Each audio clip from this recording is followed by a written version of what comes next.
Ito ang mainit na balita na dapat malaman at mapanood ng taong bayan at kinag-uusapan ngayon sa mundo ng social media na tila ayaw ipalabas ng bayarang media. Mukhang sadyang isa-isa nang naglaglagan na tila kumalas at naglalabasan na magsalita ang mga nasa Senado at ang ilang personalidad para ilantad ang katotohanan laban sa kasinungalingan at sadyang hindi na talaga mapipigilan pa.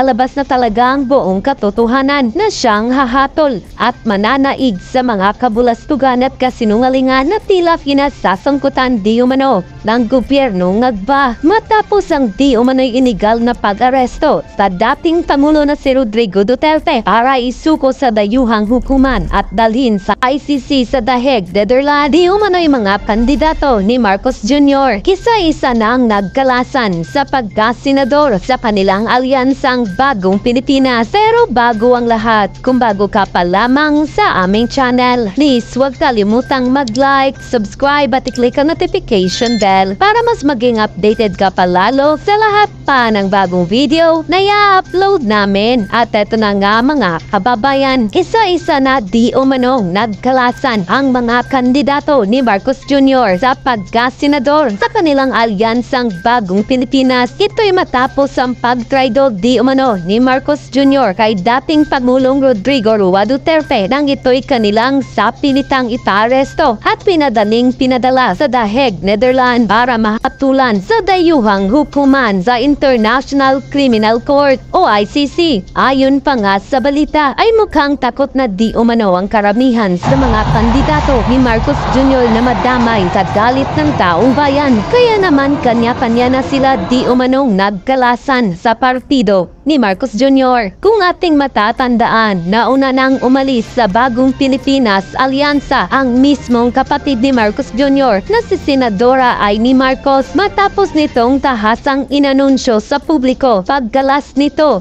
sa partido ng Bagong Pilipinas. Ayon pa sa kumpirmadong balita at pahayag ng Net25 News sa kanilang official Facebook account, inanunsyo ni Senador Amy Marcos ngayong Miyerkules, Marso 26 ang kanilang paggalas mula sa alyansa para sa Bagong Pilipinas, ang Electoral Alliance ng Administrasyong Marcos dahil sa hindi pagkakasundo sa pag-aresto kay dating Pangulong Rodrigo Duterte. Kamakailan, pinangunahan ni Senator Marcos ang isang pagdinig sa Senado kaugnay ng pag-aresto at paglilipat kay Duterte sa International Criminal Court sa The Netherlands. Ayon sa Senadora, inalabas niya ang kanyang paunang natuklasang impormasyon sa lalong madaling panahon. Unquote, marami din ang ugong-ugong at napabalita din nakakalas di umano ang senadora na si Pia Cayetano na kilalang taga-suporta ng mga Duterte, lalo na ang kapatid ditong si Senador Alan Peter Cayetano na una ng kinalampag ang gobyernong Agba kaugnay sa di umano'y inigal na pag-aresto ng dating Pangulong Rodrigo Duterte. Bali-balita rin na ang susunod di umano nakakalas ay si Camille Villar na kilalang maka-Duterte ang pamilya at kung maging independent raw ito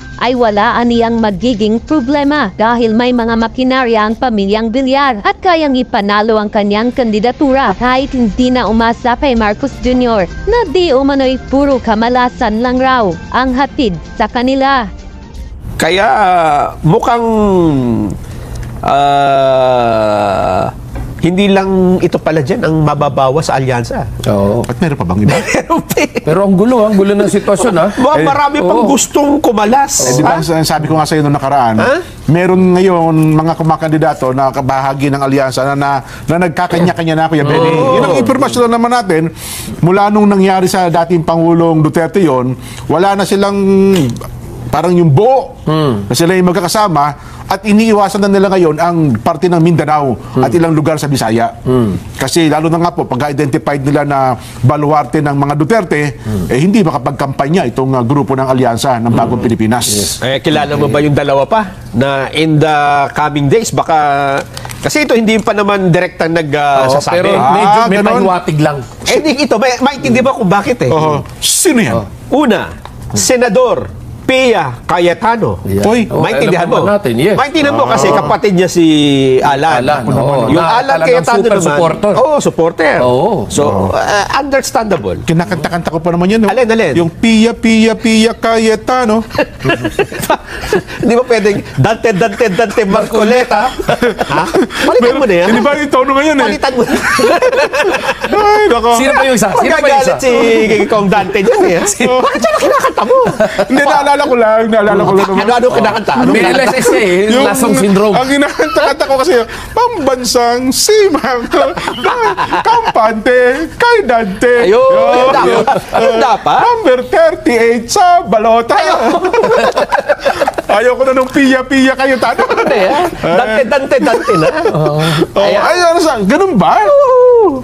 Sino pa yung isa? Oh, yung pangalawa. Isa malaki na banggit mo eh. Eto naman, kasi ito naman, yung mga kapamilya niya, una na nagsabi na parang hindi maganda yung Hindi ginawa. maganda yung ginawa. Okay. Nag-umpisa sa tatay. Tatay, Oo. asawa, Anak. Oh. Eto, anak din. Oo. Kami- Tatay, nanay, tapos yung anak. Oo. Oh, tapos ngayon, Eto na. anak din. Baka daw, ito pa naman, hindi pa naman official. Ha? Oo, hindi pa naman. Ito yung sinasabi lang ng iba. Kung baga kaya pa kunin sa Cebu de Macho yan. Ito si Congresswoman Camille Villar. Aha. Pero ako, knowing bilyar, kayang sumolo niyan. Kaya. Sa bagay. Kayang sumolo niyan. May ano yan eh, may sariling makinarya na. Yes, tsaka may resources yan. Kung Totoo yan. pag-uusapan may resources. At saka kung sa tingin ko ay mukhang hindi naman nakakatulong, imbis ay nakakahadlang pa Oo. ang alyansa, Malamang baka bumitaw magkalasan talaga. nga yung iba. Hindi, kasi, ako sa tingin ko, baka hindi lang yan. Kasi yung partido ni Camille Villar, tama ba? Nationalista Party? Oo, NP. Oo, NP yan eh. oo. Tatlo sila dyan eh. Meron pa? May tatlo yan. Ay, di, hakatakin na yun. At siyempre, ang inaasahan nila dyan ay ang pamilya Oo nga. Manny Villar at saka Cynthia Villar. Sa funding, ano? Kung ang pag-uusapan ay funding, Oo nga, oo eh, hindi ko na sasabihin kung sino. Alamin na lang. Kung sino yung Sino NP? sa tatlo ng miyembro dyan ang kapartido nila sa NP rin. Naku po. Yun lang naman ang, well, sana, mali tayo. No? Jen, ipinagmalaki pa naman ng Pangulong Bongbong Marcos eh. Na? Doon sa unang-una nilang campaign sortie, ha? Yung sa Ilocos Norte. Sabi niya, tayo lang.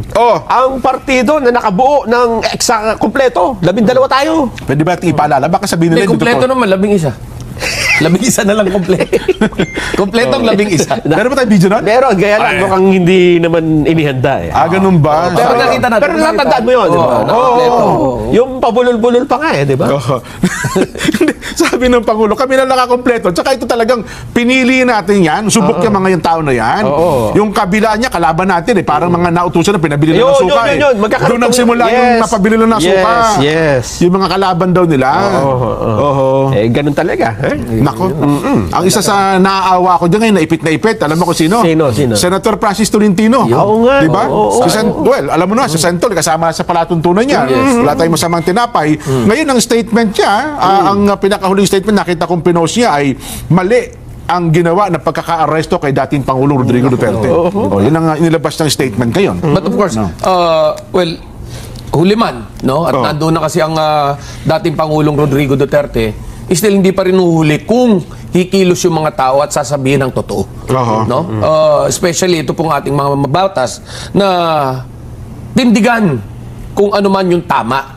No? Kasi bihira na ata sa ating lipunan ngayon yung tumatayo sa prinsipyo. Ayun nga. Di ba? So ngayon, unti-unti na, marami kasing sa online lang, ang dami nagsasabi, bakit ngayon lang daw kumilos ang super ate? Samantala, nung nandoon sa Villamor, dapat lumabas na. At nagpakitang gilas na. Pero kasi sa tingin ko, doon sa gate na yun, kapag si super ate ang nagpumilit pumasok, hindi siya awatin ng mga sundalo at pulis doon. Di ba? At sa huli naman daw, tama yun, Kuya Benny, sa huli naman daw, sa hearing, may dapat niya, nagsampa siya ng kaso sa mga gumawa. Kasi kung may nakikita siyang gumawa ng labag sa batas, abay dapat niya, kinasuhan niya bilang chairman ng Hindi Senate pa Committee yata on tapos Foreign na bang Relations. hearing? Tapos na? Magpapatawag para uli. Kung meron pa silang maimbitahan. Well, dyan natin makikita na honest to goodness ba? Kasi meron tayong kilala senador na investigasyon lang eh. Oo. Matapos imbestigahan, inimbestigahan na. Oo. O yun, naimbestigahan na. Wala nang nangyari. Naimbestigahan na. Ano imbestiga? Alam mo na yun, di ba? Uh-huh. So, ano man na nangyari, hindi natin malaman. Nagkaarigluhan o ano, di ba? Hindi natin malaman. Pero naimbestigahan na. Ayun. Yun. So, yung pong ganyang mga mambabatas, yan po yung dapat tutukan nating mamamayan. Uh-huh. Lagi natin titignan, ano ba yung galaw ng bawat mambabatas natin? Ito po ba'y para sa tao o para lang sa sariling kapakanan? Ayan, Yan, opo. di ba? Ngayon ho, nakita natin na nagsalita na ho ang super ate at nakita natin kumikilos. Well, naniniwala po tayo na merong natitira pa sa dibdib ng ating super ate na paniniwalang meron ngang mali sa pag-aresto sa ating dating Pangulo. So, doon po naman sa mga susunod na makikisakay na lang or totoo naman, nasa taong bayan po yan para ho i-analyze yung bawat action na gagawin nila. Totoo. Yan. Ito, nakita ko na yung post ng Senador Francis Tolentino. Sa isang panayam pala ito sa kanya, ang sabi siya, naniniwala siya na ang dating Pangulong Rodrigo Duterte dapat sa Pilipinas yung nilitis. Ayan, tama. Dito dapat sa Pilipinas, nilitis yung kanyang kaso. Sapagkat naninindigan siya na ang ICC ay wala ng jurisdiction sa ating bansa. Kaya dapat dito sa Pilipinas, nilitis ang dating Pangulong Rodrigo Duterte. Pero may tanong ako. Oo. Kung manindigan ang ICC dito sa ginawa nila Oo. na mali naman, kanino naman tayo magsusumbong? Mukhang ganun na nga nangyayari, Kuya Ben. Ako sa sitwasyong ito, nakikita natin na mukhang paninindigan na ng ICC. Hawak na nila. Maliban na lamang kung merong mga petisyon ngayon na pauwiin ang dating Pangulong Rodrigo Duterte, kung mapagbibigyan nila yon. Hindi yun ang punto. Ang punto ko is, sakaling ang ICC ang nagmalabi sa kanyang kapangyarihan, na wala naman silang, hindi naman nila saklaw ang ating pong bansa, saan tayo magsusumbong? Kay Tulpo. Kaya tulpo. Disgrasya. Huli. Na ito ito tinatanong mga nasa online mga netizen. Oo. Magsalita nga kayo. Oo. Yung mga Tulpo. Anong posisyon nyo dito? Wala. Diba? Makamahirap muna kaya. Tahimik nga daw sila, muna sila tahimik sa issue na ito. Medyo ano. Kasi si Erwin nasa Alyansa. Yun pa. Di ba? At si Kuya Rapi naman, alam mo naman ng medyo nakikiramdam din ko yan. Yun, ang sitwasyon natin. Kaya ako, safe, pinaka-safe, no talk, no mistakes na dyan. So, usapin na yan. So, wala. Diba? Kung ako isang politiko. Tameme. Tama yung sinasabi ng mga nasa social media. Tameme. Ay, oo naman. Ako sabihin, aminin ko na, opo, tamemi ako sa issue na ako politiko. Ina-analyze ko pa kasi, inaaral ko pa ang sitwasyon. Ayaw ko magpakadalos-dalos dyan. Ay, nako. Buti pa itong mga OFW dyan. Sila kasi mayroon ng stand dito Ingat sila dyan, ano? Ingat Alam niyo, yung kung maliliit, yan yung nakapupuwing. Ang sabi ng mga OFW, lalo na dyan sa Europa, teka muna, total, inapi nyo ang aming dating minamahal na Pangulong Digong, Okay. hindi muna kami mag-re-remit ng pera. Nako. Hindi tatamaan ng ekonomiya natin yan. So, nagbabanta sila ngayon. 1 week lang naman ito. 1 week. Oo. So, 1 week na no remittance? Yun ang sinabi. Pero di ko pa naman nakita kung talagang gagawin, di ba? Sa Europa yan, yung OFW sa Europa? Yun lang yung mga napabalita. Okay. At itinanong naman ito sa Palace Press Officer kay Attorney Claire Castro. Ito naman ang kanyang sagot. Pakinggan po natin. Attorney Claire, anong sagot mo doon sa mga OFW na hindi daw na magre-remit? Wait lang daw muna. Sabi na, wait lang na, son, ha? Wait lang. May Standby kausap ka pa sa lang. May kausap na sa cellphone lang, ano, ha?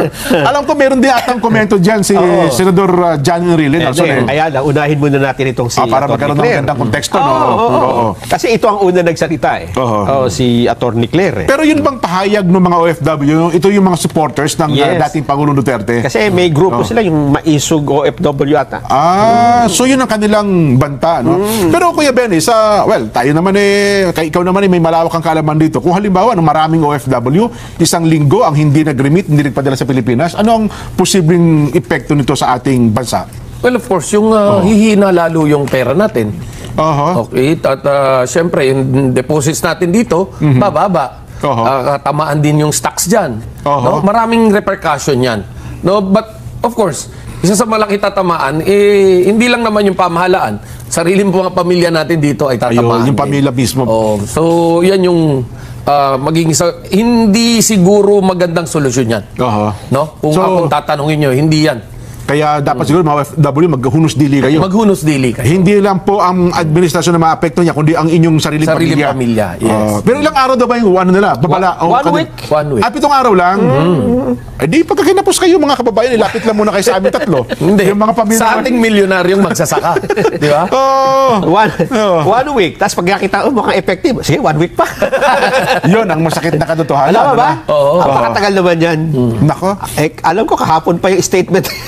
Pero yun ba no? Yung statement bang yan nag-snowball, ibig sabihin kasi OFW sa Europa yan Di ba? Kung makikita mo kasi dyan yung mga OFW, talagang sila Yung pagkakaisa. Oo, Nandun. voluntarily nagpunta. Ang lalayo na pinagmulan. Oo. Gano'n na yung magtiis sila ng 1 linggo. Di ba? Ayun. O kaya, siyempre, sabihin nila, paano yung pamilya yung rito? Hindi man natin alam kung nakapagpadala na nung mga nakaraan, di ba? Oo. O kaya, padala na ako ngayon kasi next week hindi na. Oo. Nako. Oo.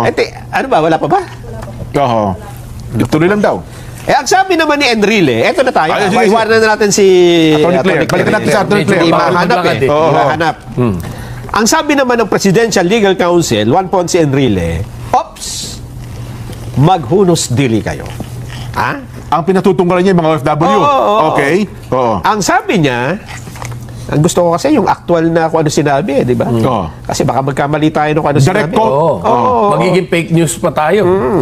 At maraming nagkakamali dyan, ha? Meron ba tayong boss yata ni JP Walang boses yan. Kasi wala post ba? lang ito. Post lang ba sinundan? Okay. Ayan, This is a humble, unsolicited reminder to our social and political leaders. Whoever advised Filipino OFWs to suspend the remittance of their earnings abroad to the country. Ang sunto ko sino man ang nagpayo Yun. sa mga Pilipino na nasa ibayong dagat na suspindihin, Yun. hindi mag-remit, Oo. hindi magpadala, Oo. na kinikita sa Pilipinas ay Should think many times about the adverse consequences of that advice to our OFWs. pag-isipan niyo mabuti yan. Oo. As I said before, for every action, there is always a possible counteraction. Oo. If such an advice is followed by some OFWs, what will happen? Should Congress, for instance, retaliates Ba? and cancel or also suspend the tax privileges of the OFWs that follow the advice. Nako. The Para mas mabigat ata yung payo ni Manong Johnny. Oo. The OFWs are income tax free on their earnings abroad. They do not pay travel taxes. They do not pay airport fees. They are exempt from documentary stamp taxes on their remittances. And they are also exempt from filing income tax returns. Diyan, ako naman, di ba? Kung katarungan ng pag-iisipan mo, Oo. doon sa ibang bansa niya, di ba? Totoo. Doon niya pinagpaguran, at ang alam ko, nagpapal din sila ng tax doon, sisingilin mo muna ng buwis yung OFW na nasa ibang dagat. Oo, Parang double unfair taxation. Naman, di ba? Oo. Unfair naman yan, Manong Enrile. In addition, they have to have passport to be able to work as OFW. Congress granted these privileges to them by laws enacted by it. I earnestly suggest to our OFW to study carefully that advice to them before they get burned by it. Nako. Pa? Alam mo, dito sa naging pahayag na ito ng ating kagalang-galang na dating senador, Juan Ponce Enrile, well, I don't think maganda na salubungin natin ng init ng ulo, yung init din ng ulo ng ating mga kababayan, na alam naman natin na nagbabanat ng kanilang buto sa ibayong dagat, pero yan po yung mga homesick. Kung kaya't yung mga nagiging reaksyon ng mga yan ay bunsod yan nung sama ng loob, hirap ng kanilang dinaranas doon sa ibayong dagat para sa kanilang pamilya rito. Hindi ho siguro karapat-dapat na pagbantaan natin sila at sabihin niya mga bagay na yan dahil yan po ay magdudulot lamang ng mas mainit na galit ng ating mga OFWs. Parang yung babala ng OFW, kinontra din niya, no? Ako sana kung sinabi niya to ni Senador, pag-isipan niyo mabuti yan. Kung ano magiging epekto sa inyo at sa ating bansa. Period. Mas maganda pa sana, no? Pero yung ganyang inano niya, sumaklit ka rin. yes. Di ba? Na para bang iilan na lang ang matalinong tao sa mundong ito. Parang ganun yung dating nito ng sagot niya. Hindi lang yun, Jen. Ha? Oo. Sasabihin na rin natin na parang naghahalucinate si Enrile Ganun ba? na kaya niyang kontrolado niya ang Senado at ang House of Representatives. Diba? Kinontra siya. Di ba? Oo, kinontra siya. Ayun nga. Kasi yung sinasabi niya na isususpende yung mga pribilehiyo ng OFW, kailangan niya pagbutuhan ng Senado at ng Kongreso. Oo. Baka akala ni Enrile siya pa ang Senate President ngayon. Ha? Eh, sino ba ang Senate President ngayon? Senate President Cheese Escudero. Hindi siya ang tanongin natin. May salita ba siya? Eh, Nag-comment ba siya? Nag-react siya doon sa statement Senate ni Manong President. Johnny? Sabi daw ni Enrile, tanggalan niyo daw ng privileges yung mga OFW na hindi magre-remit. Tax privilege yan, no? Oo. Eto ang sabi ni Enrile ngayon. Okay. Ang sabi ni Enrile, Sabi ni Cheese, sagot ni Cheese. ang sabi ni Enrile, sige nga, pakikinggan kita, Cheese Escudero, anong maipapayo mo sa akin? Sige. Okay. Pakinggan natin. Sabi kasi ni Enrile, oo nga, no, hindi na nga pala ako ang Senate President. At saka, Ikaw na pala. At saka, hindi rin ako ang Defense Secretary. Hindi na rin si Marcos Senior ang Presidente. So, hindi na kami, Junior na pala hindi na ngayon. pala kami nakakontrol ngayon sa Kongreso kung ano sabihin namin, yun ang gagawin. Hindi na ako customer. Saka matanda na nga pala ako ngayon. Naku, pasensya na at ako malilimutin na eh. Pakinggan natin si Senate President Cheese Escudero. Ang sabi po ni Cheese, may Yan shot na. si Cheese? Meron. Pinaghandaan ko yan eh. Meron. Pakinggan Hindi natin. sa Korea yan. Ano masasabi mo? Viral na SP naman Cheese? yan. Sige. Para sa akin, karapatan po nila yon, pero makakasakit yon hindi lamang sa ating ekonomiya, pero sa maraming pamilyang Pilipino na umaasa sa kanilang mga kamag-anak at mahal sa buhay para sa kanilang pang-araw-araw, lingguan at buwanang gastusin. But that is a peaceful mode of protest na hindi pinagbabawal ng batas. Kanya nga lang, siyempre, makaka-apekto yun sa ekonomiya at personal na mga pangailangan ng marami sa ating kababayan. Ayun. Ito, linaw, no? Ano ba sabi? Peaceful protest. Oo. Di ba? Kung baga, karapatan yan. Isang uri ng pagpapahayag. Bagay. At saka hindi siya sumang-ayon dun sa mga suggestion ni Enrile. Pero nandoon pa rin yung warning niya. Makaka-apekto man yan sa ekonomiya, maapektuhan din pamilya nyo. Tama. Oh, di ba? Ako, kuya nga, kung sinabi ni Manong Johnny doon sa punto na yon, ang problema siya mismo ay nagkontrababala sa mga OFWs. Parang doon naman ata tayo may disgusto. Nabanggit ba ito mga dahilan kung bakit hindi pwede yung sinasabi ni Enrile? Dun sa, Ano mo sabi? sabi kasi ni Escudero, hindi ito maaaring gawin ng Senado ng mag-isa. Hindi na sabi. Anong paliwanag? Sige, tuloy At mo yan. kailangang desisyon ito ng buong Kongreso. So, kailangan Yes. din ng House. Ito pa, hindi rin nila maaaring gawin ang hakbang na ito habang recess. naka-recess. Oo nga naman, di ba? Oho. At ikatlo, ay hindi niya ipapayong ito ay gawin. Yun. So, walang kwenta pala yung So, babala. hindi nasuportahan. Ay, tsaka, malayo mangyari. Ako naman naniniwala, alam ni Manong Johnny din yung sinabi niya. Nananakot lang. Oo, medyo... Ay, baka nakalimutan na niya na wala ng Marcelo dyan. Ayun na nga. Kasi noong Marcelo, pwedeng manakot. At saka ngayon sa social media, ang dali na po. Kasi alam ata ni Manong Johnny, baka magta-type. Hindi, pero online siya. Online, Facebook nag-post. At yun na nga mga kababayan, ano na ang masasabi mo? Kung mayroon kayong hinaingat komento patungkol sa balitang ito, please comment down below. Pag-uusapan natin yan sa comment section. At kung nagustuhan nyo ang video, ay huwag kalimutang mag-like at i-share na din para mas marami pang makaalam at umabot ito sa marami sa ating mga kababayan. Maraming salamat po!